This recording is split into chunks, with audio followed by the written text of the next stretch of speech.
Muy buenas tardes, amables televidentes, bendiciones para todos. Aquí estamos con otra entrega más de tu espacio Yo Te Escucho. Hoy miércoles 27 del mes de noviembre del año 2024. Un miércoles, señores, con una tarde bastante lluviosa y la verdad es que ha caído mucha agua, sobre todo en este mes de noviembre.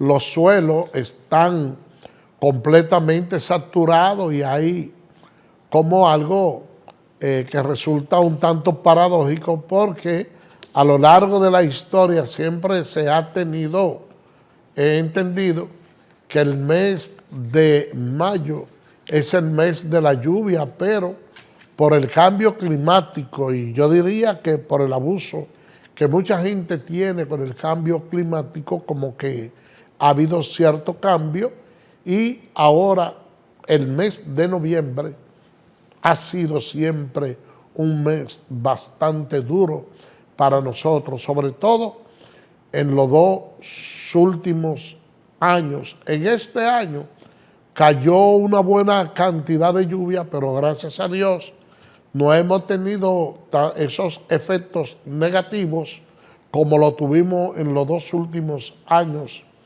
anteriores a este mes. Señores, miren,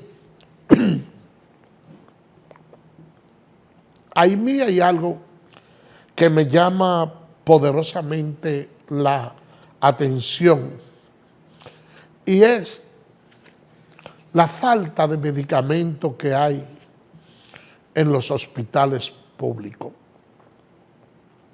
Ustedes ven que nuestros gobiernos, todos, se ufanan por la inversión que han hecho en las infraestructuras hospitalarias. Y uno que ha tenido la oportunidad de viajar a otros países y ver las instalaciones de ellos, se da cuenta que la República Dominicana está por encima de muchos de esos países en infraestructura hospitalaria. Por ejemplo, yo le puedo mencionar el caso de un país muy cercano, que es el de Puerto Rico. Allá usted ve, por lo menos un hospital ahí en Santurce, y usted venga y compárelo con cualquiera de los hospitales públicos de lo que usted ve aquí en nuestro país en términos de infraestructura, y usted verá que por mucho el nuestro le lleva belleza, le lleva tamaño y se ve un hospital completamente moderno. Ahora, ¿dónde radica la gran diferencia? La gran diferencia está en que ese hospital, que usted no lo ve con el modernismo ni la estética con que usted ve el nuestro, cuando un paciente va allá, entonces tiene las atenciones médicas necesarias, pero también tiene los medicamentos para brindarle los servicios en los hospitales a las personas. Y ahí es donde nosotros tenemos nuestro talón de Aquiles. A uno le resulta penoso ver cómo personas de escasos recursos van a un hospital, sobre todo al Darío Contreras, que es un hospital ortopédico, y la persona se lesiona, entonces no tiene dinero y tiene que mandar a comprar el yeso. O que sencillamente usted vaya con un paciente que tiene pie diabético ahí al hospital Moscoso Puello y no hay gasa, o no hay insulina, o no hay tal medicamento y usted tiene que coger y comprarlo, salirlo a buscar fuera porque no hay. Y esos son parte de los fallos que tiene nuestro país. Entonces, cuando usted mira esa pasmosa realidad, se encuentra con un presidente como Luis Abinader, preocupado por el malestar económico, por la falta de recursos para poder satisfacer las necesidades de la medicina. Pero ese mismo presidente que muestra la preocupación por la falta de medicina es el mismo que tiene que tolerar que un legislador tenga 2 exoneraciones en un periodo de gestión. Si nosotros quitáramos esos barrilitos, esos cofrecitos que fueron impuestos por modismo aquí, por el PLD,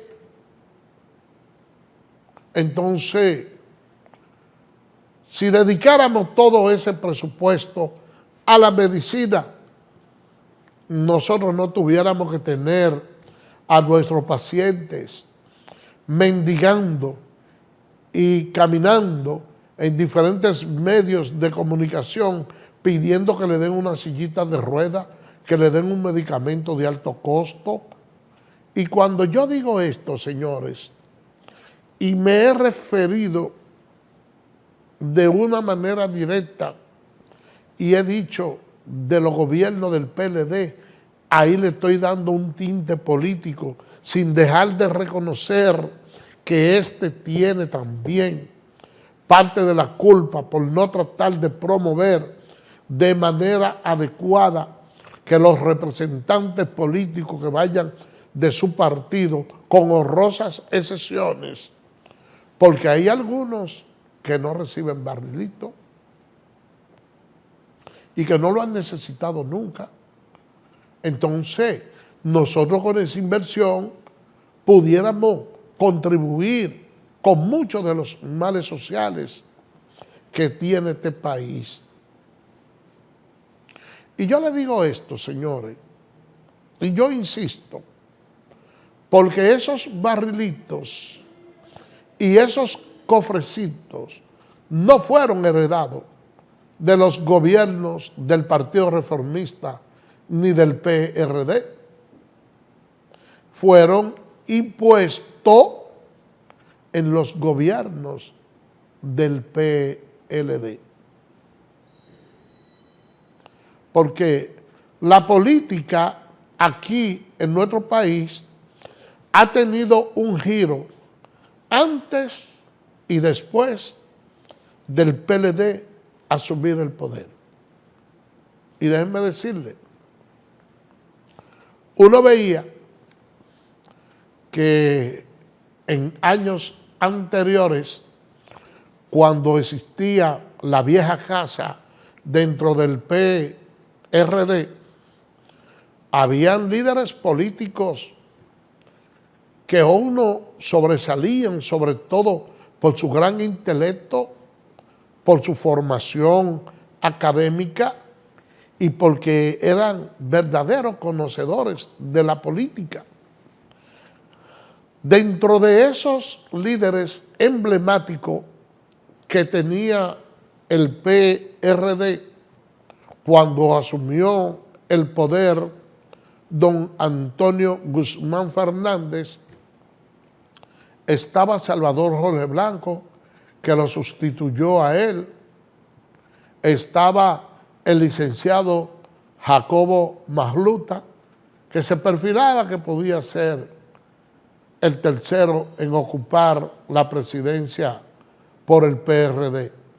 Yo no le voy a mencionar a los demás, a Toy de Can, Peña Gómez, entre otros, porque en el caso de Peña fue ya por los años 90 que decidió lanzarse como candidato a la presidencia, y en el caso de Jacobo Magluta, que en aquella ocasión era presidente del Senado, era una persona empresaria, era la persona que se veía con mayor posibilidad después de los dos primeros presidentes. ¿Y cuáles eran las ponderaciones que se hacían acerca de Jacobo Magluta? Se decía que si él gobernaba el país, nosotros podíamos avanzar y tener un nivel de desarrollo porque él venía del empresariado y que tenía buenas relaciones con los empresarios. Porque hay países donde hay que rendirle cuenta a la población y donde los políticos tienen que ser personas honestas que para poder reunir el dinero de su campaña necesariamente necesitan el favor de algunos empresarios. Pero cuando llegó el doctor Leonel Fernández al poder, entonces ya ahí la política cambió. ¿Por qué le digo que cambió? Bueno, porque él trajo un modelo neoliberal y entendía que muchas de esas empresas del Estado tenían que pasar al sector privado, porque entendían que no eran autosustentables. Y entonces muchas de esas empresas dejaron de ser manejadas por el Estado dominicano. Ahora bien, ¿qué resulta? Que dentro de su partido, que siempre hay que reconocerlo, fue un partido de personas preparadas con un nivel de conocimiento en todos los ámbitos de la vida, en todos los renglones, dijeron, bueno, pero si el gobierno nuestro va a eliminar y va a sacar del grupo CORDE una serie de empresas que él entiende que el manejo que le está dando el Estado no es lo suficientemente productivo, nosotros perfectamente pudiéramos aprovechar la coyuntura política que tenemos con relación a que somos amigos del presidente y que somos del partido y vamos a quedarnos nosotros con parte de esas empresas. Y es ahí como el sector político no solo hace la política, sino que se engancha también al sector empresarial y sobre todo porque tiene un nicho garantizado y es que cualquier producción que vayan a hacer esas empresas se convierten en autosustentables porque gozan de la anuencia de un presidente que le va a dar un respaldo económico. Y así empiezan los políticos a convertirse en empresarios y a manejar ellos las contrataciones de muchos de los programas de asistencia que tiene el Estado y, lógicamente, con un nicho asegurado de que su producción, por amplia que sea, va a ser pagada por el Estado dominicano en desmedro de muchos empresarios que de manera tradicional venían produciendo en el mismo renglón. Entonces los políticos se compitieron en competencia de esos empresarios.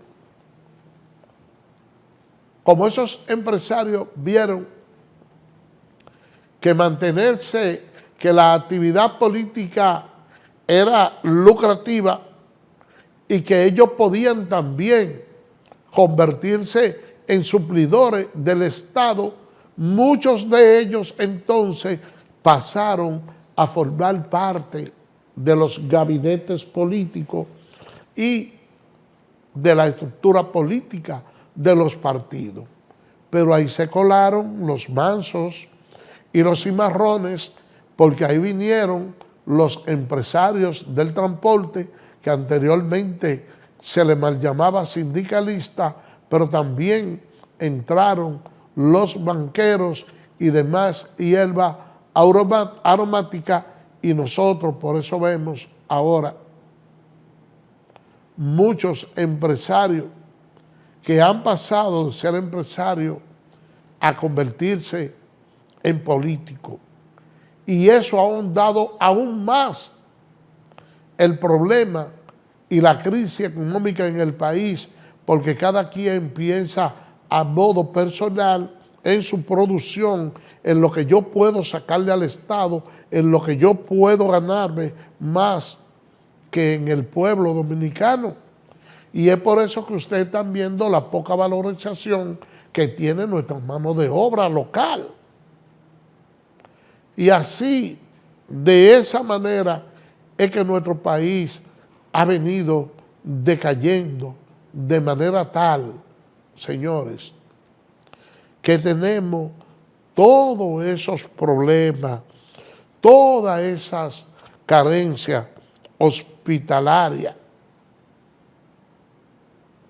Y vemos también cómo la política se refleja en todos los estados de la vida y cómo personas también que se dedican a la producción de medicamentos incurren en falsificaciones de esos medicamentos y no sucede nada, porque como todos esos laboratorios y de una forma u otra todas esas empresas tienen alguna conexión política, tenemos un país que muchas veces pensamos que marcha de la misma manera que camina el cangrejo, hacia atrás. Vamos a hacer una pausa y regresamos en breve.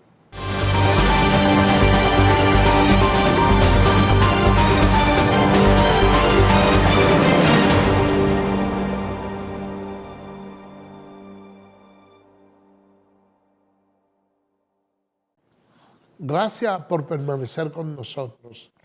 Miren, cuando el presidente Luis Abinader ganó la presidencia, tuvo la curiosidad de saber cuáles eran aquellas personas que iban a tener aspiraciones presidenciales para el año 2028. Enseguida, muchas personas comenzó a opinar acerca del tema y sobre todo no entendía que de manera extemporánea el presidente de la República estuviera interesado en saber cuáles eran quienes tenían aspiraciones políticas. Y resulta que en la medida que van pasando los días, entonces uno se va dando cuenta de que fue positivo que el presidente hiciera eso. Algunos de ellos no asistieron, otros sí. Los que no asistieron probablemente sean los primeros que estén abriendo la fila delantera cuando llegue el momento de anunciar sus aspiraciones. Pero aquellos que lo hicieron adelante lo tienen bajo la mira. Y el presidente sabe que, siendo este su último periodo de gobierno, debe de sembrar a todo vapor, pero está demandando también cierto cumplimiento de esos ministros que tienen a su cargo faenas en el gobierno y le está fijando meta. Señor director, ayúdenos con el tema. En la semanal con la prensa que sostiene cada lunes que se establecería un marco de medición de las metas de cada ministerio, también priorizando a aquellos funcionarios titulares de ministerios que con aspiraciones presidenciales de cara al 2028, que aunque no lo han oficializado, pues ya directamente se les conoce sus intenciones y a ellos también se les medirá para saber el nivel de resultados esperados de cada dependencia hasta 2028. Este y otros temas fueron abordados en esta reunión, como decía, la 46ª reunión del Consejo de Gobierno que lleva a cabo el presidente Luis Abinader desde agosto de este mismo año, cuando inició su segundo periodo constitucional. Conversamos luego de este encuentro que se extendió por casi 2 horas acá en el Palacio Nacional con el ministro de la Presidencia, José Ignacio Paliza. También conversamos con la directora de Integridad y Ética Gubernamental, Milagros Ortiz Bosch, entre otros funcionarios, sobre los temas abordados y los puntos que se han adoptado luego de este encuentro, incluido pues lo relativo a elevar la expectativa de vida de los dominicanos al menos en 2 años, de 75 hasta 77, también temas relativos a salud y a la vivienda. Escuchemos las declaraciones tanto de José Ignacio Paliza como de pues Milagros Ortiz Bosch. En primer lugar, reafirmamos o priorizamos las metas que el gobierno dominicano se ha establecido para el periodo 2024-2028, así como las nuevas herramientas de evaluación de desempeño institucional y formas que hemos planificado y diseñado para la concretización de esas metas priorizadas. Y de igual manera, la presentación de lo que sería la primera estrategia nacional de integridad y anticorrupción, que la Dirección General de Ética Gubernamental ha suscrito un acuerdo con la Organización para la Cooperación y Desarrollo Económico, OCDE. El tema central fue la priorización. Miren cómo son las cosas. José Ignacio Paliza es el presidente del partido, es una de las personas más importantes dentro del tren gubernamental. El presidente Luis Abinader no se va a reelegir.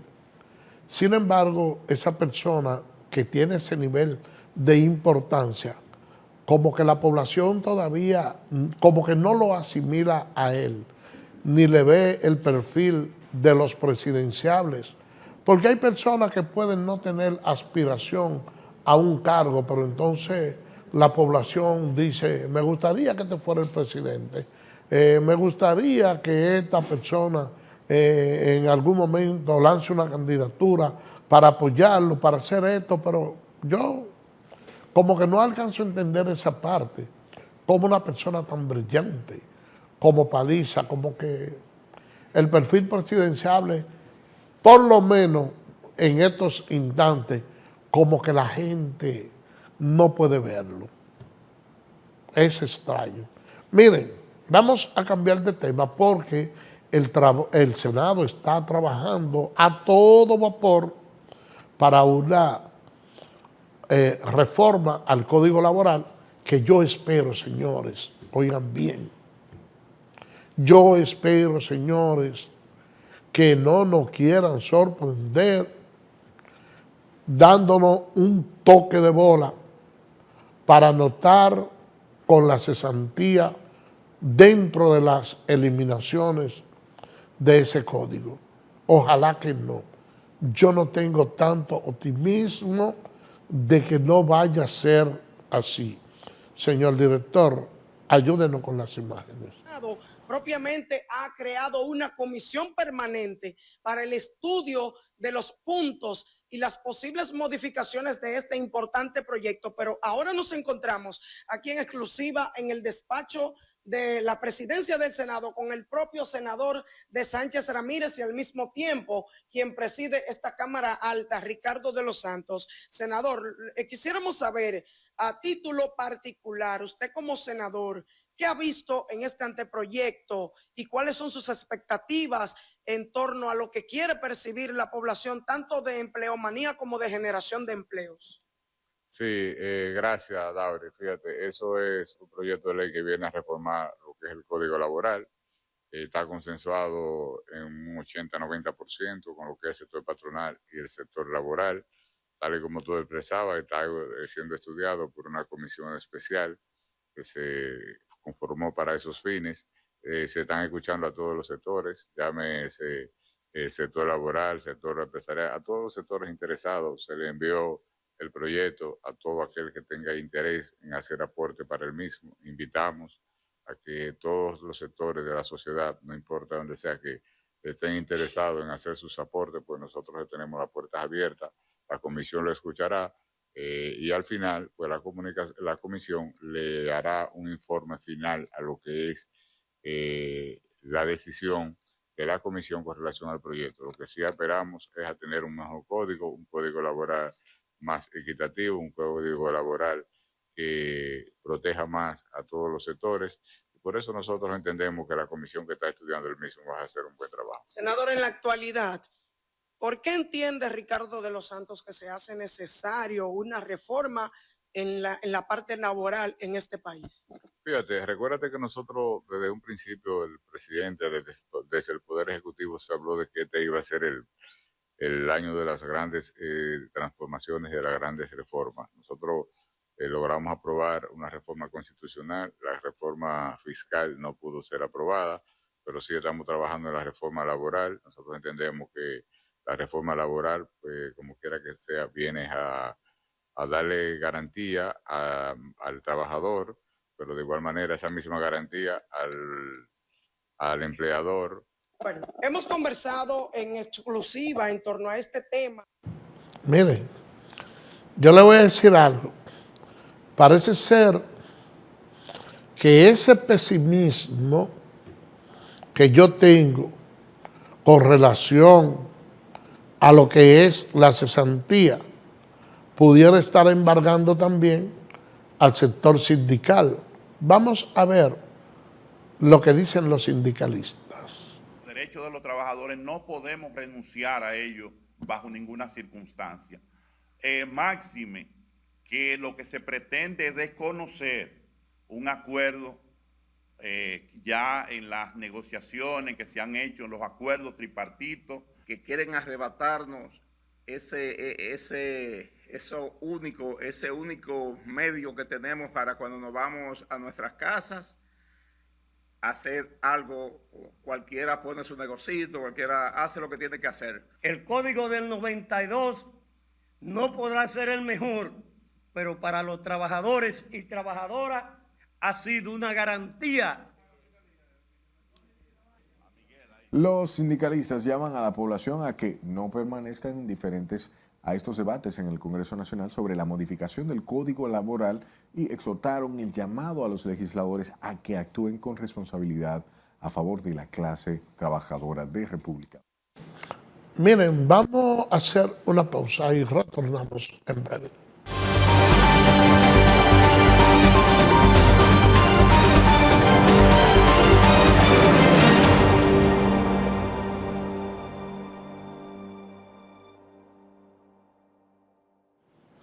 Gracias por permanecer con nosotros. Miren,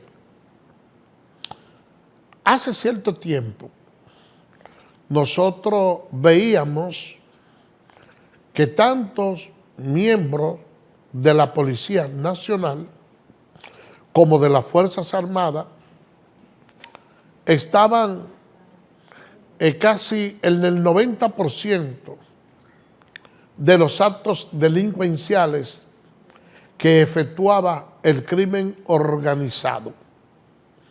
Hoy en día nosotros hemos visto una merma sustancial de las actuaciones de agentes policiales y miembros de las Fuerzas Armadas en esos actos delincuenciales.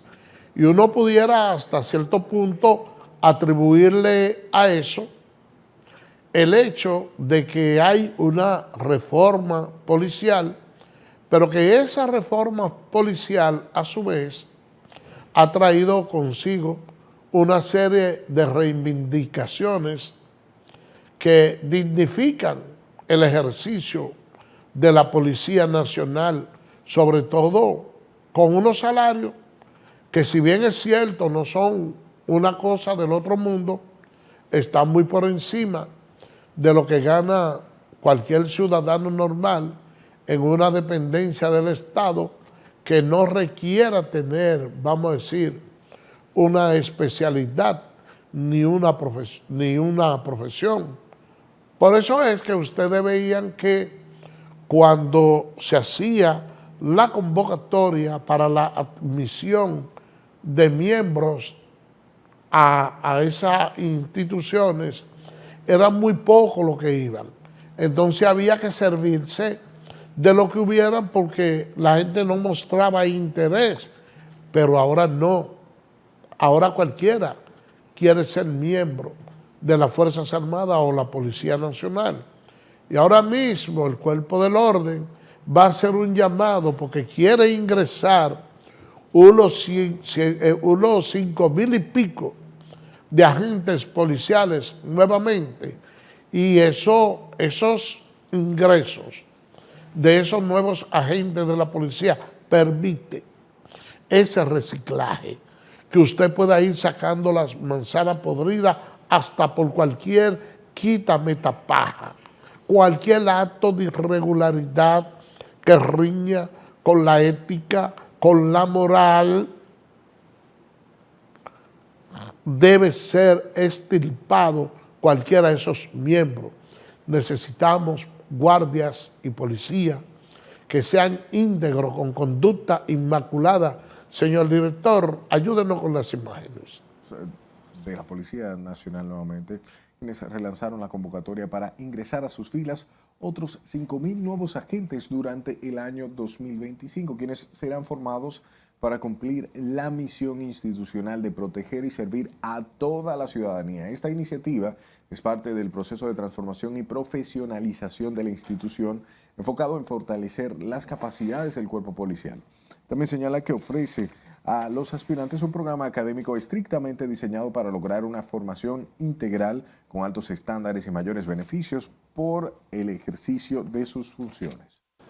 Es que, como le decía, la policía juega un papel fundamental en todo lo que tiene que ver con el tren judicial, en el sentido de que el primer paso es la detención de la persona cuando alguien comete un delito, y luego de ahí, entonces, eso pasa al Ministerio Público. El Ministerio Público hace las investigaciones, instruye el proceso, y luego que van a los tribunales. Pero ya cuando se va a los tribunales, a veces se requiere tener que un tamizaje, que ya las cosas más o menos estén limpias, porque si el Ministerio Público, mediante la investigación de un caso, puede determinar que quizá la policía tuvo una mala actuación, ni siquiera permite que llegue al tribunal, pero ya cuando cuando va a llegar al tribunal, también se necesita que las pruebas que hayan sean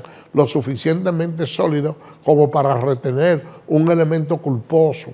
Por eso el Ministerio Público, dentro de las investigaciones, tiene derecho a hacer negociaciones con la persona y darle cierta garantía de que lo que dice es la verdad. Y por eso Jenny Berenice está defendiendo hoy la actuación del Ministerio Público con los acuerdos hechos con algunos imputados, señor director. Que no podamos justificar el derecho y que no tengan justificación y explicación, pero tenemos la obligación de tomar decisión. No es responsable decir que lo decida otro. Tenemos que decidirlo nosotros. Es nuestra responsabilidad. Elegimos estar aquí. Y elegimos un trabajo, reitero, que toca de forma holística la vida de las personas que acuden al sistema de justicia. Solo en materia de violencia de género a nuestra sede acuden más de 60,000 personas al año. personas que merecen respuesta y que tenemos que llegar a una decisión objetiva, porque no todo el que viene nos dice la verdad, y ahí que tienen que activarse los principios que tutelan el debido proceso para dar una respuesta, no la que quieren las partes, la que corresponde en derecho, la que podemos fundamentar. Miren, con todo y la crítica que han hecho muchas personas al debido proceso y que se le violan los derechos a algunas personas y cuestionan los acuerdos hechos por el Ministerio Público, déjenme decirles que la cantidad de dinero que mediante esos acuerdos ha podido obtener el Ministerio Público es casi equivalente al 1% del Producto Bruto Interno, y cuando usted niega la comisión de un hecho y dice, no, mire, aquí nosotros no hemos sustraído nada, y sale una persona de los imputados que ha sido un subordinado suyo y dice, sí, mire, yo tal día transporté o deposité esta cantidad de dinero en este banco, de esto y esto y esto, pero yo no soy el verdadero responsable. A mí me salieron, por ejemplo, 10 millones de eso, que yo he hecho algunos gastos. Ah, pero si tú quieres que te suavicemos la pena, tú tienes que devolver ese dinero. Bueno, miren, a mí me quedan 8, me quedan 9. Cuando esa persona va y devuelve ese dinero, de lo que supuestamente el cabecilla tomó la mayor parte, eso es un golpe duro, es contundente para los imputados principales. Por eso es que casi siempre se hace con las ramificaciones, y eso es lo que hemos estado viendo aquí. Por lo que yo espero que en esta ocasión sí va a haber sentencia firme por actos de corrupción, cosa que no se había visto antes en este país. Pero ya vamos a dejar esa parte ahí, porque tenemos que hablar de béisbol de invierno y decir que en el día de ayer hubo jornada completa. Señor director, vámonos con los resultados. En el día de ayer las Estrellas Orientales vencieron al conjunto de los Gigantes 4-1. El equipo de los Leones del Escogido venció 7 carreras. El Licey hizo 6 en un juego lleno de alternativas, pero también de muchos errores. Y la verdad es que el equipo azul ha mermado mucho con el bate. La suerte de Gary Sánchez, que dio un cuadrangular para borrar esos fastball y unas 3 carreras que permitió que entraran de manera irregular. Por otra parte, el conjunto de las Águilas Cibaeñas están volando alto y derrotaron al conjunto de los Toros 6-5 para alegría de Armando y de Mario, que hoy están muertos de la risa. Entonces, señores, después de la jornada de ayer para el béisbol, lo que sigue es lo siguiente. El conjunto de los Tigres del Licey va a visitar al conjunto de los Gigantes en un solo partido que está siendo reasignado y se va a jugar en el Estadio Quisqueya. Vamos a ver la posición de los equipos, porque por ahí está Negrito diciéndome, Carmona, pero el Licey está feo. Y yo le digo, pero el Licey está en la tercera posición, feo están los que están en quinto y en sexto. Mientras un equipo esté dentro de la clasificación, no tiene que prender el botón del pánico, porque aquí siempre hay renovaciones de los equipos con los que se eliminan y se escogen de ahí y se estructuran equipos que muchas veces usted, que no le veía tanta potencia, con esos nuevos refuerzos que se adquieren, se redondean y ganan los torneos. Pues déjenme decirle que el conjunto de los Leones del Escogido tiene 19 juegos ganados, 11 perdidos. El conjunto de las Estrellas tiene 18 ganados, 13 perdidos. El conjunto de los Tigres del Licey tiene 15 y 14, 14 y 15, 14 ganados, 15 perdidos las Águilas.